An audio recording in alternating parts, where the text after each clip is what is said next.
Acaba de terminar la fase de grupos de la Copa Libertadores y Copa Sudamericana y yo les he traído esta tabla que ven ahora en pantalla, donde se ven reflejado el porcentaje de los puntos obtenidos por país en esta fase de grupos de ambos torneos internacionales, torneos de este continente sudamericano. Así que bueno, nos vamos a tomar un cafecito que se me enfrió un poco porque tengo el aire prendido y además estoy haciendo un montón de videos. Ya he recalentado este café como 3 veces, no quiero que se me suba la tensión.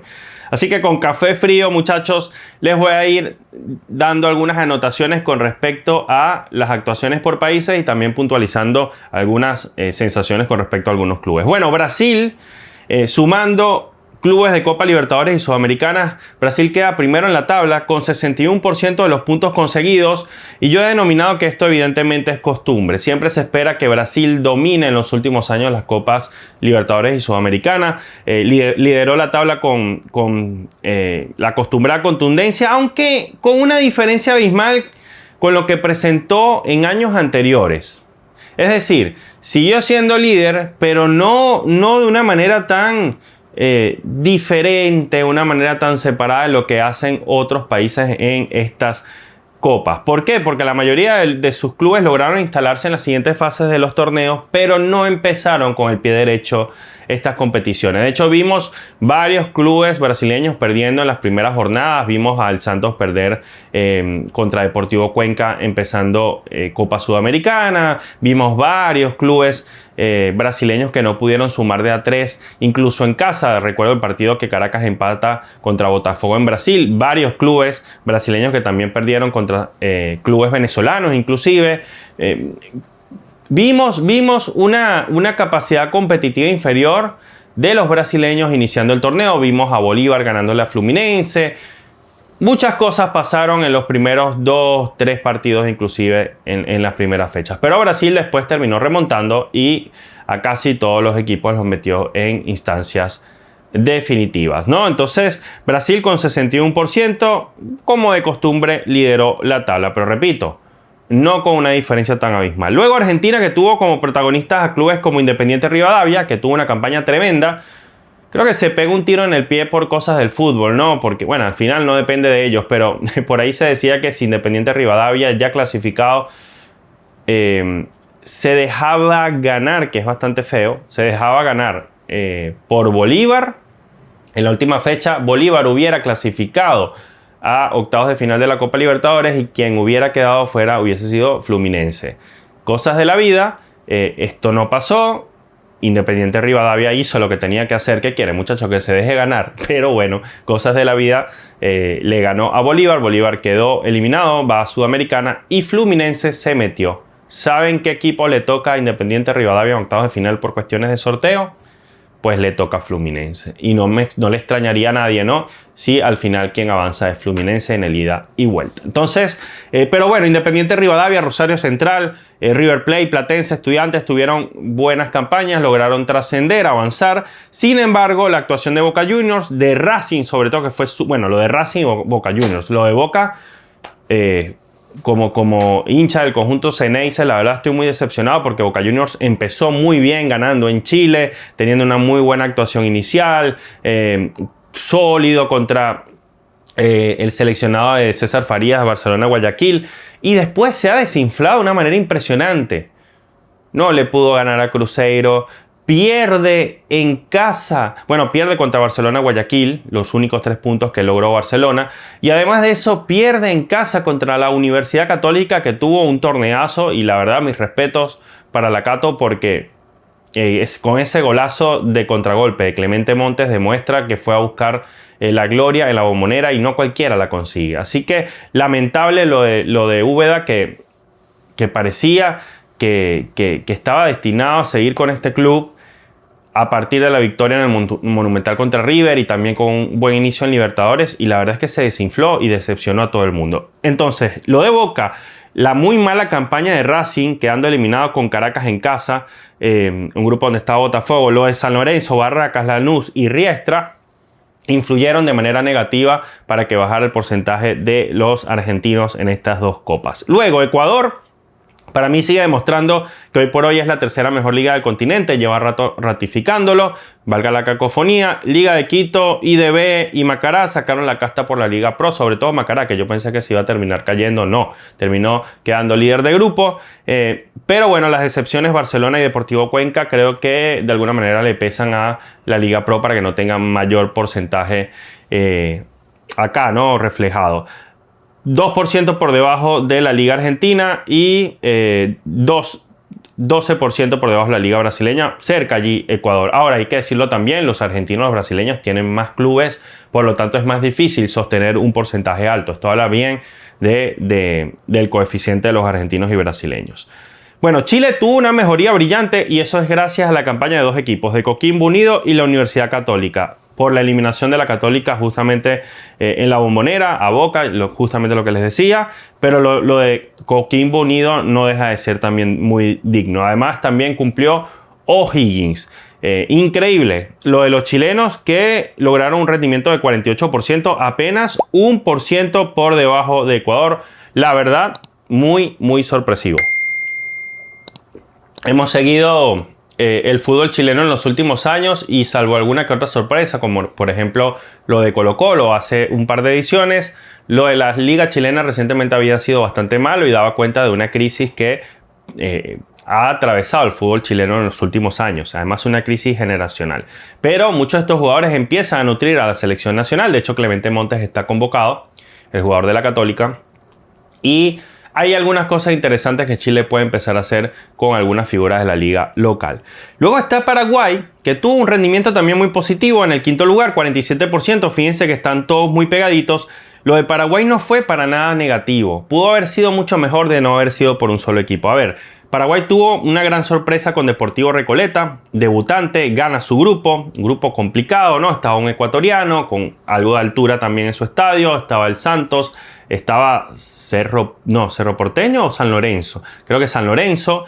Son muchos grupos, no me culpen si por ahí se me olvida, pero no, sí, San Lorenzo. Y Deportivo Recoleta gana ese grupo en Copa Sudamericana avanzando octavos. Además Cerro y Olimpia también cumplieron, tuvieron actuaciones muy destacadas. La nota lamentable, y es lo que le baja todo el porcentaje a Paraguay y no queda mucho más arriba, incluso por encima de Ecuador. Es más, hubiera sido top 3 lo de Libertad. Lo de Libertad Paraguay es horrible. Libertad de Paraguay, muchachos, no sé si están enterados, hizo 0 puntos. Creo que es el peor club de todos los que participaron en todas las copas. No recuerdo si hubo un equipo o un club que hizo 0 puntos. Quizás, no sé si Always Ready ganó. Le ganó por goleada a Lanús. Ahora mismo no se me ocurre nadie. Blooming sacó un punto contra River. Nefasto. No sé si Oriente Petrolero. Habría que buscar. Pero 0 puntos hizo Libertad y perdió su último partido contra un club venezolano, debutante en Copa Libertadores como la UCB. Bueno, le ganó 0-1 el venezolano allá en Paraguay. 0 puntos en 6 partidos. Y esto obviamente le bajó la nota a Paraguay. Así que por culpa de Libertad, disculpen los hinchas de Libertad, Paraguay no quedó más arriba. Luego Colombia, que creo que Colombia fue de las mayores decepciones de esta copa porque los clubes colombianos lograron instalarse todos desde la fase previa a competencias internacionales. Muchos equipos colombianos en Copa Libertadores, bastantes equipos colombianos también en Copa Sudamericana. Tenía muchos clubes Colombia en esta edición de ambos torneos. Y la verdad es que la mayoría decepcionó. Solo Deportes Tolima podemos decir que fue uno de los más regulares. De resto, vayan a buscar el rendimiento de los clubes colombianos y fue recontra irregular. Para mí decepcionó mucho el fútbol colombiano en esta edición y mostró muchos altibajos. Lo de Venezuela, que es el siguiente club en la lista. Bueno, Colombia 42%, Paraguay 47%, Chile 48%, Ecuador 49%. Venezuela tuvo 41%, 1% por debajo de Colombia. Que sí, es verdad, Colombia metió más clubes. Venezuela, hay que decirlo también, logró instalar 2 equipos también adicionales en la Copa Sudamericana. Creo que fueron 2 adicionales, sí. Y Venezuela, ustedes dirán, ¿por qué a Venezuela lo catalogó como mejoría mientras a Colombia lo catalogó como insuficiente? Bueno, mientras para lo que es malo para los colombianos, para los clubes colombianos y su liga, para la Liga Venezolana, entendiendo la nefasta época reciente en copas internacionales, es decir, los últimos 2 o 3 años en Copa Libertadores y Sudamericana, donde incluso varios clubes ni siquiera marcaron goles o ni siquiera hicieron puntos, podemos decir que hubo una mejoría importante. Clubes venezolanos ganándole a brasileños, se le ganó a Atlético Mineiro, se le ganó a Bragantino, se ganó de visita. Por ejemplo, Tolima fue vencido en Colombia. También, The Strongest no me acuerdo si fue vencido también en Bolivia. Hubo victorias en La Paz. Hubo victorias el empate de Caracas contra Botafogo, el empate de Caracas contra Racing, la victoria en Asunción contra Libertad por parte de la UCB, empate contra Fluminense. Hubo algunos resultados realmente interesantes. De hecho, Caracas estuvo invicto hasta la última fecha, ¿no? Lo perdió contra Botafogo, que de hecho estuvo ganando ese partido. Interesante campaña de los clubes venezolanos. Ahora, el único que trasciende de todos los que estaban en competencia termina siendo Caracas. Después de que los venezolanos empezaron invictos, creo que con el segundo o tercer mejor coeficiente de los 10 países, cuando hacíamos esta tabla en la primera fecha, en la segunda, hasta la cuarta fecha estaban ahí entre el 2 y el tercero. Bueno, pasaron todas las fechas y Venezuela de alguna manera vuelve un poco a su realidad. Después de empezar muy bien, solamente terminó trascendiendo Caracas. Por falta de oficio, por no saber abrochar algunos puntos. Bueno, mira, los venezolanos, por ejemplo, hubo un equipo que le ganó a Independiente del Valle. Hubo buenos resultados. Carabobo que le ganó a Blooming en Bolivia. Carabobo que le ganó a Bragantino.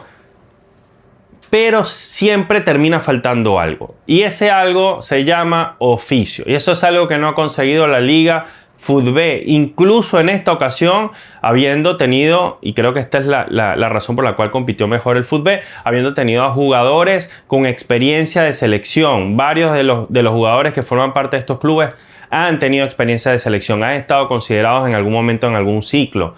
Jugaron para la Vinotinto, así sea suplentes. Pero, bueno, Eric Ramírez, Alexander González, Maurice Cova.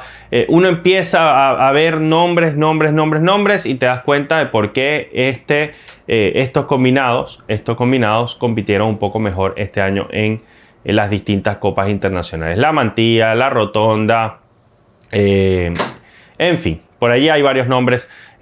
Varela, Contreras, etcétera, etcétera. En el medio campo, en la delantera, en la defensa, Giovanni Bolívar, Samuel Sosa.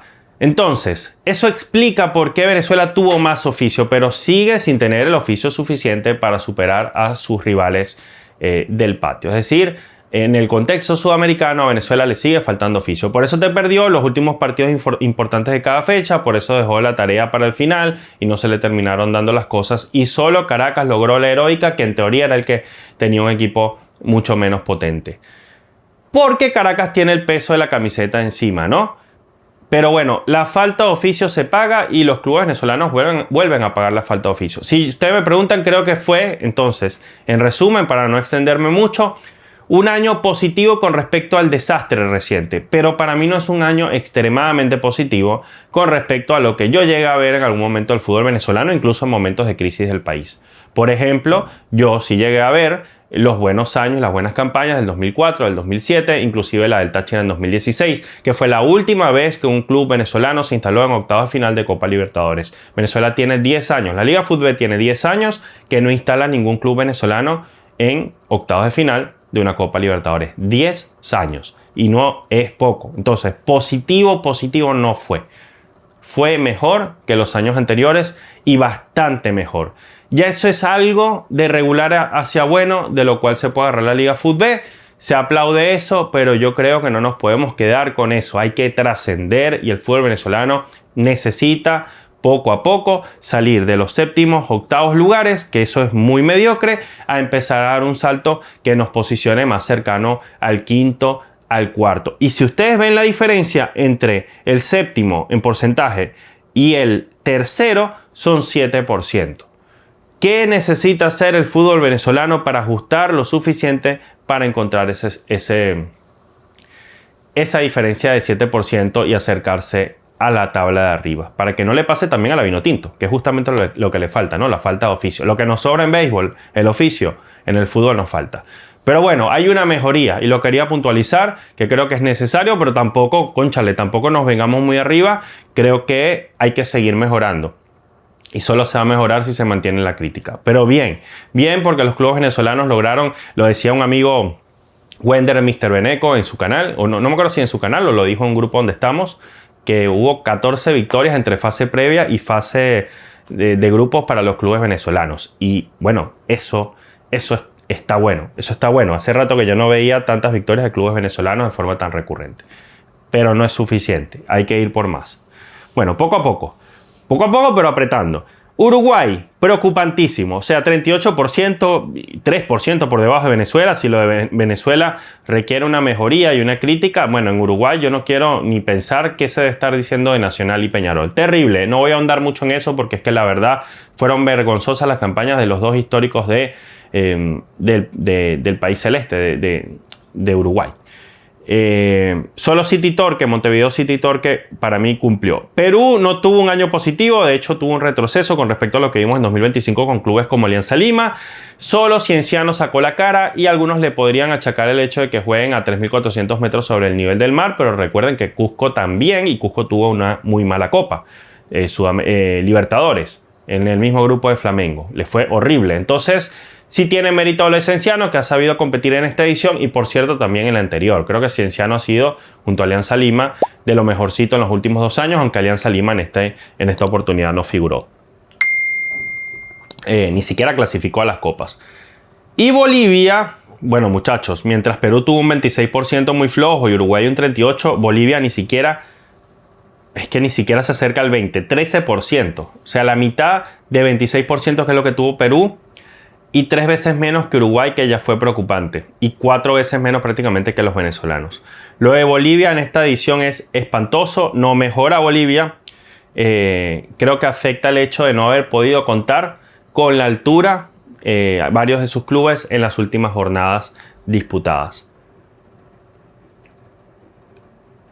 Creo que se tiene que revisar el tema. Lo que pasa es que, claro, como yo le pido, y ahí es donde los bolivianos tienen razón, ¿cómo tú le pides a Always Ready, que es del Alto, o como tú le pides a Bolívar, que juega en La Paz, o sea, es el club de esa ciudad, cómo le pides que no jueguen en su localidad?